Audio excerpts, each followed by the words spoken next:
Jadi hari ini kita bicara soal konsep desain pesan komunikasi bisnis. Nah, ini salah satu topik yang penting ya buat teman-teman ya. Karena bagaimanapun untuk bisa mengkomunikasikan, apalagi dalam konteks bisnis, itu kita harus membuat desain pesan yang tentu harus efektif gitu ya. Oke, sebentar. Kayaknya saya harus pindah dulu aja keluar. Bentar ya, saya coba pindah dulu aja sebentar.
Oke, ya.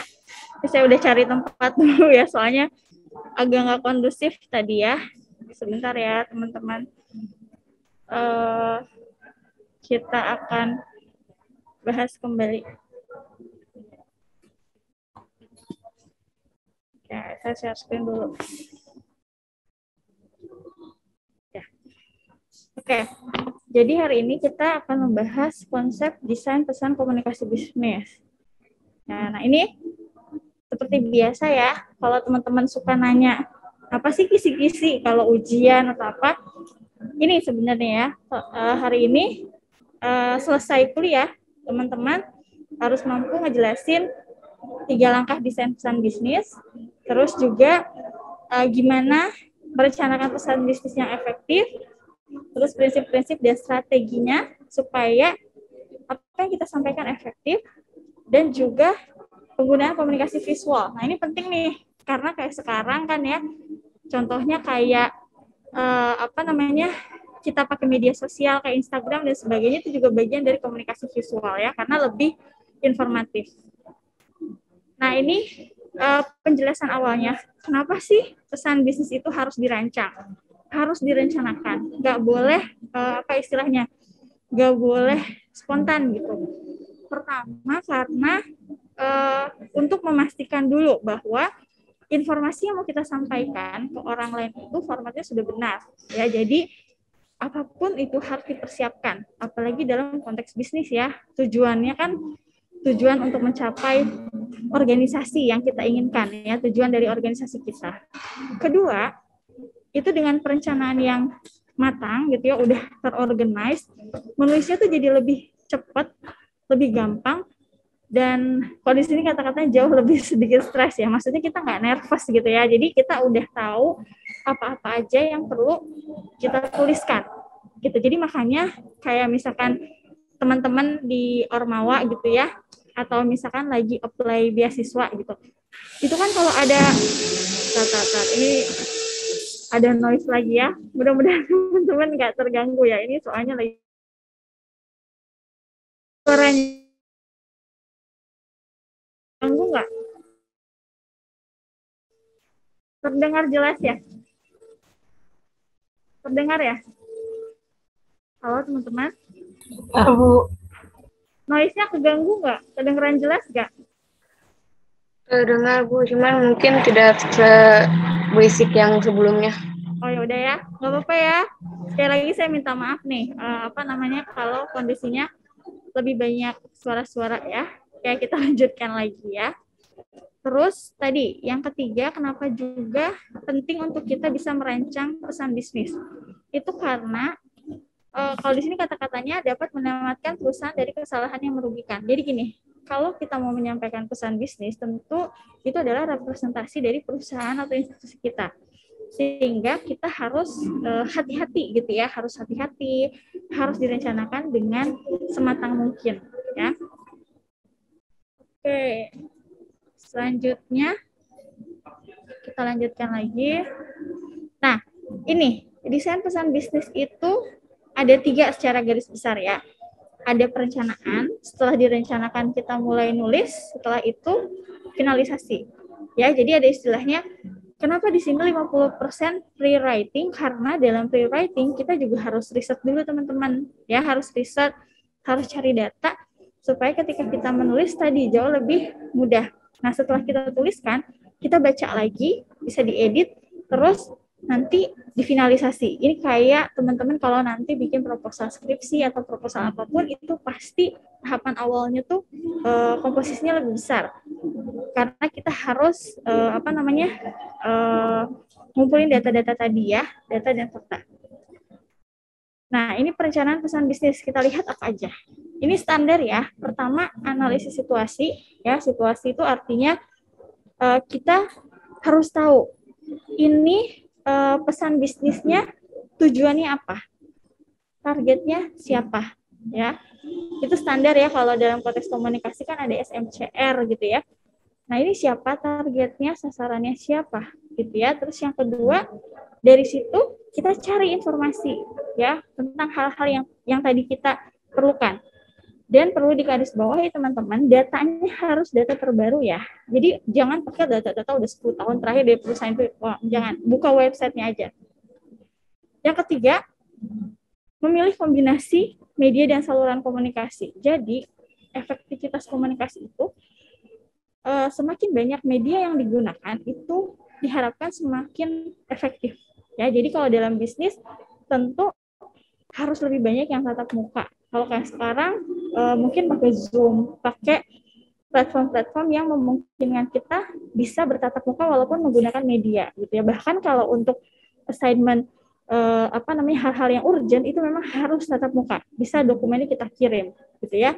Terus atau kita lewat email, lewat media-media lain. Jadi harus dilihat gitu ya. Dan tentu kekhasan dari organisasi kita maupun organisasi yang mungkin kita akan capai tadi ya, sasarannya siapa.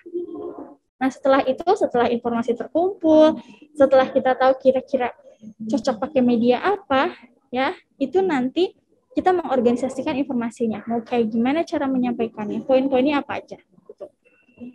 Terus, ini nih ya, pertama, ini detailnya, analisis situasi. Pertama, kita perlu merumuskan tujuan. Tadi yang saya sampaikan, tujuan kita apa? Apakah cuma sekedar informasi? Atau mempersuasi. Beda ya, kalau menginformasi kayak sekarang nih, kalau kayak saya ngajar gitu misalkan, atau orang lagi jualan, sales, kalau tujuannya cuma menginformasi, maka effortnya tuh cuma informasiin doang. Tapi kalau mempersuasi kan jauh lebih harus upayanya harus lebih banyak karena mendorong orang untuk bisa tertarik dengan apa yang kita sampaikan. Atau yang ketiga, tujuannya adalah untuk kolaborasi, membangun kemitraan, membangun kerjasama. Nah, tentu ini juga beda lagi treatmentnya, gitu ya. Lalu halayaknya siapa? Tadi yang saya bilang, targetnya siapa? Ya, yang dilihat apa aja? Dari mulai kita memprediksi kira-kira responnya kayak apa, gitu ya. Dan kita harus menyiapkan alternatif-alternatif, gitu ya.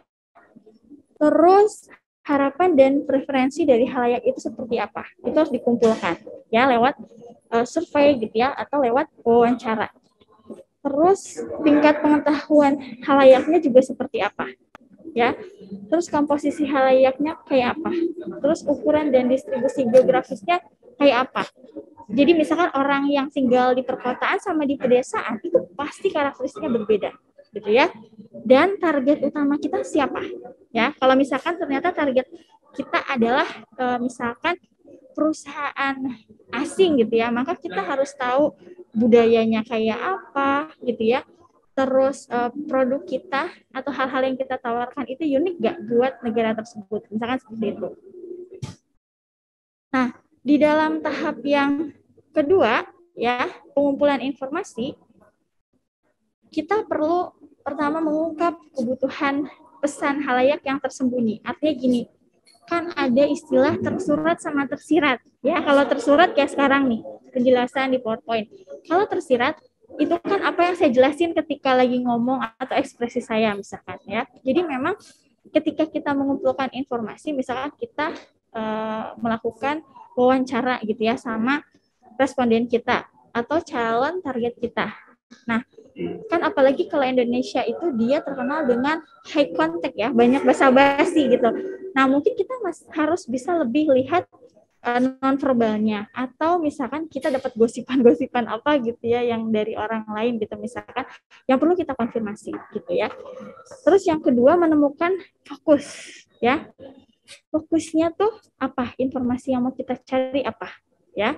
Dan yang ketiga, memberikan informasi yang diperlukan. Jadi karena tadi kita sudah berusaha untuk mencari apa yang menjadi kebutuhan informasi mereka, maka kita harus memberikan informasi yang target kita perlukan gitu ya. Jadi antara kebutuhan sama apa yang kita sampaikan itu sinkron ya.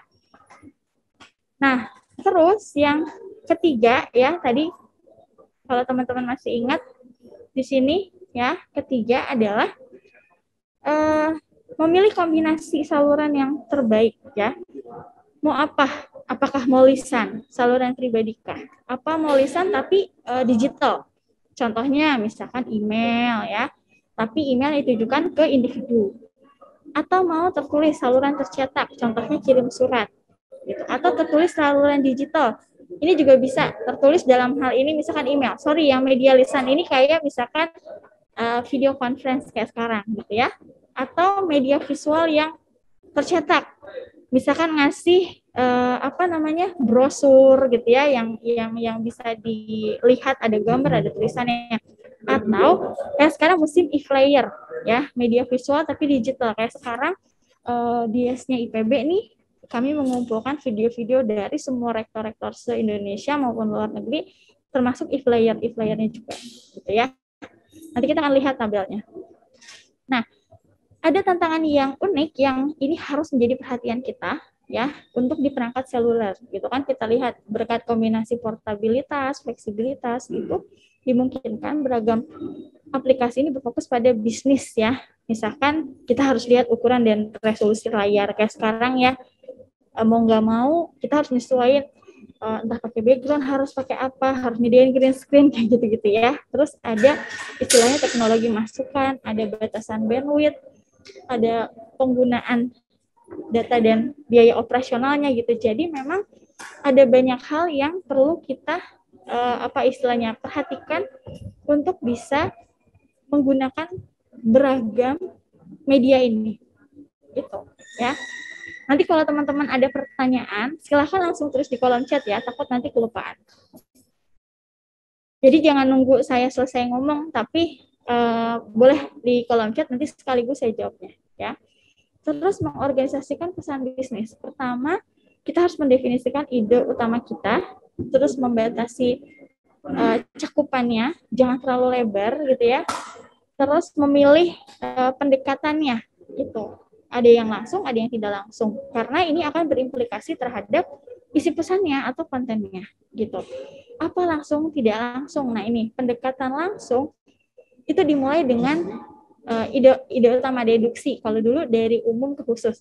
Kalau induksi kan dari khusus ke umum gitu ya. Nah, tergantung teman-teman mau pilihnya yang mana gitu ya. Kalau dalam konteks jualan ada yang namanya hard selling, ada yang namanya soft selling gitu ya. Jadi beragam, tergantung kitanya gitu. Kalau soft selling yang kayak gimana sih Bu? Contohnya kalau kita nonton podcastnya Deddy Kobuse misalkan, dia kan nyediain gelas tuh ya, gelasnya ada sponsornya, ada sponsor, itu sebenarnya juga cara dia promosi yang tidak langsung gitu ya, tapi ketika dia announce, dia ucapkan, itu namanya pendekatan langsung. Nah, yang ketiga, sudah yang berapa nih ya? Tadi kan kita merujuknya ke sini ya. Sekarang kita masuk ke penyusunan pesan bisnis ya. Nah, prinsip penulisan pesan bisnis yang efektif kayak apa? Yang praktikal ya, yang praktis, yang faktual. Artinya tadi ngumpulin informasi, data harus yang faktual, concise. Nah, apalagi sekarang concise tuh artinya singkat, padat gitu ya, clear and persuasive. Karena gini, retensi orang sekarang itu rendah ya, karena kita diterpa oleh banyak informasi. Sehingga jangan lama-lama dan jangan banyak-banyak informasi yang kita sampaikan gitu ya. Dan yang penting ini 7C. Ada namanya completeness, kelengkapan, conciseness ya, jelas, singkat, padat gitu. Terus concreteness ini berkaitan sama practical, spesifik dan tidak abstrak. Jadi mudah untuk dipahami orang umum. Terus consideration, mempertimbangkan situasi penerimanya. Jadi misalkan kalau target kita anak-anak sama remaja itu tentu beda. Apalagi remaja dengan orang tua. Tentu kita beda ya, membedakan itu. Terus juga harus ada tata krama sopan santun. Itu courtesy di sini ya. Jadi artinya kayak di sekarang nih, walaupun digital, ada aturannya juga. Apalagi kalau kita ada di kampus, itu ada aturan dari lembaga sensor film, ya, ada undang-undangnya. Jadi kita harus tahu aturannya kira-kira apa aja yang nggak boleh. Misalkan sebagus apapun pesan bisnis,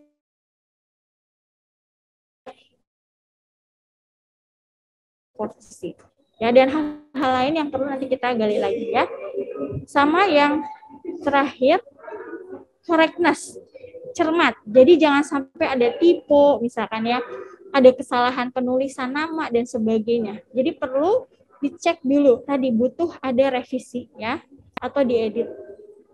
Ya, ini dalam bukunya Bu Yati Kusumasuti ya. Terus menyusun pesan bisnis. Pertama harus powerful word ya, harus tegas ya. Terus harus efektif. Paragrafnya baik dan nyaman untuk dilihat. Kayak kita bikin PowerPoint ya, kalau terlalu banyak tulisannya pasti pusing, bingung ngebacanya gitu ya. Jadi memang harus belajar untuk bisa menyusun kata-kata secara tegas, efektif, dan bisa disimak dengan baik ya. Ini gunakan kata-kata yang punya makna denotatif ya, dan hindari kata-kata konotasi. Jadi jangan terlalu banyak hal-hal yang ambigu gitu ya. Terus seimbangkan kata-kata yang abstrak dan konkret ya. Jadi boleh aja misalkan ada kata-kata yang abstrak tapi jangan banyak-banyak, dan harus pakai kata-kata yang membumi ya. Kalau target halayak kita konteksnya di pedesaan gitu misalkan ya, yang dimana literasi bahasa Indonesianya mungkin masih belum sebaik di kota misalkan, maka jangan terlalu pakai istilah-istilah yang terlalu berat gitu ya, terlalu apa istilahnya ya, dewa gitu ya. Jadi harus dipilih. Terus pilih kata-kata yang tepat, yang familiar, dan hindari kata-kata klise ya, dan gunakan jargon secara hati-hati. Ini tagline ya, kayak kalau teman-teman komika tuh ada punchline gitu istilahnya. Jadi harus dipilih ya. Nah, ini membuat kalimat yang efektif. Balik lagi belajar bahasa Indonesia ya, SPOK. Gunakan macam atau jenis kalimat yang tepat. Ada kalimat nomina, ada kalimat verba, ada aktif, ada pasif, ada tunggal, ada majemuk gitu ya. Terutama kalimat aktif dan pasif ini penting ya, karena bagaimanapun kita kalau membuat kalimat harus menggunakan bahasa Indonesia yang baik dan benar, dan yang penting adalah tidak bertele-tele, apalagi dalam pesan bisnis. Terus kalau buat paragraf yang baik itu kayak apa? Nah, ini kayak ngajarin bahasa Indonesia lagi ya. Paragraf atau alinea itu adalah himpunan kalimat yang mendukung sebuah gagasan. Nah, dia biasanya ada kalimat topiknya, ya, ada kalimat utama, ada pendukung, ada transisi. Transisi itu perpindahan ya, dengan kata-kata sedangkan, atau ada kalimat penyambung gitu ya. Terus cara paragraf yang baik itu koheren dari paragraf awal sampai terakhir, dan ada kesatuan. Artinya paragraf 1 nyambung sama paragraf 2, nyambung paragraf 3, dan saling melengkapi. Dan memilih pengembangan paragraf yang sesuai gitu ya. Sesuai dengan apa? Sesuai dengan kebutuhan. Nah, ini di bukunya Bovee and Thiel, nanti saya bisa share juga, ini ada e-booknya. Bovee dan Thiel bilang bahwa kita memiliki berbagai pilihan untuk mengembangkan paragraf yang masing-masing bisa menyampaikan jenis ide tertentu. Ya, 5 dari pendekatan yang paling umum adalah bisa ilustrasi atau contoh, bisa dibandingkan, bisa sebab akibat, bisa klasifikasi, bisa melihat masalah dan solusi. Kayak misalkan kalau pesan bisnis dipaparkan masalah kita ini, solusi yang kita tawarkan adalah ini. Nah, gitu contohnya seperti itu. Ya. Nah, jadi kata Bovee and Thiel, paragraf yang baik itu seperti memandang lukisan alam yang warna-warni tapi dia serasi, gitu ya, terpadu kayak kita lihat pelangi, gitu ya. Nah, supaya serasi dan padu, nah ini ada komposisi pesan, ya, kesatuan, hanya membahas satu pokok bahasan, ya, terus pertautan, koheren antar kalimat, terus penekanannya pada pesan yang penting, terus pertanyaan yang penting adalah relevan, ya, jadi uraian dan penjelasan terkait langsung dengan pokok bahasan. Jadi komposisi pesan lagi-lagi bicara soal keterkaitan dari mulai semua pesan gitu. Kalau dia bentuknya paragraf, maka semuanya harus satu kesatuan gitu ya. Ini contohnya bisa banyak teman-teman, apalagi sekarang ya, pesan-pesan dari pemerintah untuk kita. Gitu. Terus aspek pesan yang lain dalam penyajian pesan ya adalah pengorganisasian. Tadi mau deduktifkah, apa induktif, dari umum ke khusus atau khusus ke umum, atau kronologis, urutan. Jadi pakai, kalau kayak sekarang infografis gitu ya. Dan ini jadi lazim. Di koran-koran juga sekarang pakai kronologis. Terus urutan logis, masuk akalkah, reasonable apa enggak. Sama topikal, apakah mau dibuatnya per topik. Misalkan kalau cerita cara pemakaian, misalkan ditanya komposisinya dulu, cara pemakaiannya kayak apa, efek sampingnya kayak apa, misalkan kayak gitu. Nah, ini masih dalam aspek penyajian pesan, urutan pesan persuasif ya, ada 2 formula. Teman-teman mau menggunakan formula ANSPA atau AIDA. Ini dari singkatan ya, ANSPA itu attention, cara menarik perhatian. Terus kita juga need, memperhatikan need ya dari khalayak kita. Certification, visualization, sama action. Nah, kalau AIDA, attention, interest, desire, action. Jadi pertama tentu kita ingin orang tertarik dulu, setelah tertarik, menarik perhatian, orang itu tertarik, gitu ya. Terus desire, timbul rasa ingin membeli atau mau bekerja sama, lalu actionnya tindakan. Gitu. Jadi contohnya misalkan kita lihat iklan, wah keren tuh iklannya bagus gitu ya, itu baru attention. Terus kita bilang pengen beli nih, gitu. Saya iklan mobil gitu kan. Desire pengen banget beli, tapi saya belum punya uang, berarti actionnya belum. Kecuali kalau kita bisa ada uangnya cukup, kalau bisa beli itu bisa action ya.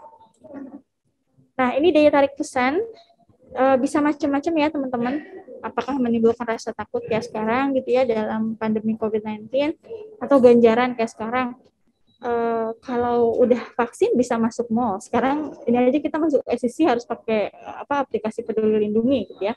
Terus motivasional, mendorong tindakan seseorang gitu ya. Atau emosional, membangkitkan perasaan senang atau benci gitu, itu juga bisa. Rasional, nah ini mengajak kita berpikir untuk kita memilih mana gitu ya. Sama pembuktian, testimoni ini penting biasanya pada pakai testimoni karena untuk meyakinkan ya. Nah, kalau untuk gaya pesannya kayak apa? Gunakan bahasa yang mudah dimengerti. Tadi tergantung target kita siapa. Kalau nggak paham bahasa Inggris, jangan coba-coba kita pakai bahasa Inggris gitu ya. Terus harus kaya dengan pembendaharaan kata, tapi kata-kata yang mudah dipahami. Terus konkret, ya, dan bisa diuji secara empiris. Artinya apa? Perlu kita latih dulu, ya. Perlu kita coba dulu. Dan ada aspek human interest. Kayak misalkan dalam desain pesan khususnya untuk persuasif itu bagus kalau ada gambar manusianya gitu, jadi ada human interest-nya. Nah ini komunikasi pesan visual, berarti kalau visual pakai mata tuh ya, logonya mata. Nah kita menggunakan pesan dengan menggunakan berbagai kekuatan visual itu, kita lihat contohnya ini teman-teman ya. apa aja yang memuat dalam komunikasi visual. Ada tipografi, pilihan bentuknya, jenis hurufnya, ukuran hurufnya. Kayak kita di IPB misalkan cek di PPKI pakai Times New Roman misalkan. Atau kalau kami di Biro Komunikasi itu pakai Calibri gitu ya. Jadi dan ukurannya juga diatur. Terus ada ilustrasinya, memuat grafik, gambar dan foto. Terus warnanya juga harus menarik, harus bisa membuat orang jadi tertarik gitu ya. Terus ada garis, ini pasti ada garis ya. Sama ada layout, cara logo nulis di sini, ditaruh di sini, lalu kontak asnya juga ditaruh di sini. Itu penting sekali dalam komunikasi visual. Nah, langsung contohnya ya, ada media massa, outdoor sama kantor. Kalau media massa ada surat kabar, ya bisa internet, sekarang kan e-newspaper ya, ada TV, majalah, tabloid gitu. Terus kalau outdoor macam-macam ya teman-teman, poster, billboard, spanduk. Kalau sekarang videotron ya, di sepanjang jalan Pajajaran tuh sekarang ada videotron. Ya, videotron. Jadi dia bisa berubah-ubah gitu ya. Kalau dulu kan billboard tuh copot, pasang. Kalau sekarang enggak, ada juga videotron. Terus kalau di kantor bisa brosur, bisa katalog, surat, ya kartu nama, kalender, dan barang cetak lainnya. Jadi banyak banget pilihannya. Nah, poster itu apa? Kalau kata si Robin Landa, jadi dia adalah bentuk publikasi dua dimensi. Kenapa dua dimensi? Karena di kertas ya, dan bisa kita lihat gitu ya. Dan satu muka digunakan untuk menyajikan informasi, bisa juga data, jadwal, atau penawaran ya. Dan bisa untuk mempromosikan orang. Maksudnya orang tuh di sini tuh tokoh, misalnya bikin webinar gitu ya. Terus acara, tempat, atau lain-lainnya. Kalau kata si Bird dan Ballard, tugas poster adalah mengcapture a moving audience with your message gitu ya. Jadi gimana caranya pesan kita itu bisa menarik perhatian dari audiens kita untuk mau membaca poster yang sudah kita buat ya. Nah, petunjuk pembuatan posternya kalau kata si Bird sama Ballard, pertama ukuran huruf harus cukup besar ya dan terbaca. Jadi itu tergantung ukuran dari poster yang kita buat ya. Terus layoutnya juga simple supaya tidak membingungkan. Masukkan informasi penting seperti tanggal, waktu, tempat, harga, CP ya, contact person. Itu penting banget karena sering ada produk dia lupa misalkan nulis CP-nya, atau kalau kayak sekarang banyaknya nggak naruh harga ya, DM suka biasanya kayak gitu.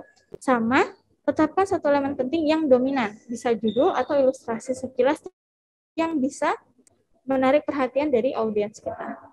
Selanjutnya, memuat satu informasi penting dan ditonjolkan dengan ukuran, ya biasanya besar sendiri gitu ya. Terus memuat unsur seni yang sesuai dengan informasi. Terus dan elemen visual disusun dalam urutan yang logis, jadi dibaca dari kiri ke kanan, dari atas ke bawah ya, bukan dari kanan ke kiri ya. Terus pilih ilustrasi foto yang tidak lazim, bila perlu di cropping agar lebih terlihat. Maksudnya tuh tidak lazim di sini tuh yang efek wow gitu ya, bukan tidak lazim yang aneh-aneh ya, bukan yang tidak senonoh gitu ya. Dan huruf untuk poster sebaiknya tebal dan kontras warnanya, dan harus mudah efektif. Pertama, mampu menarik perhatian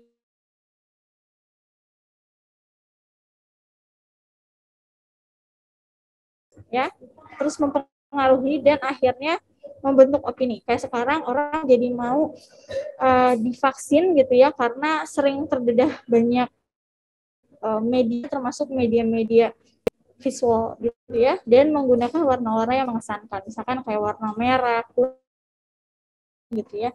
Dan tentu gimana dengan kesederhanaan itu jadi lebih mudah untuk dipahami. Nah, sedangkan kalau untuk warna harus cukup besar, mengingatkan kita untuk judul dan teks lebih sulit dibaca. Jadi pakai yang besar-besar. Terus warna hitam netral ya, dan jangan, ini maaf aku bawa ke sini, jangan terlalu panjang duduk karena pusing ya, orang sekarang apalagi pusing kalau dan harus tadi ya sederhana, mudah dibaca, dan lagi-lagi harus menarik dan nyambung gitu ya, harus sesuai dengan isi gambar.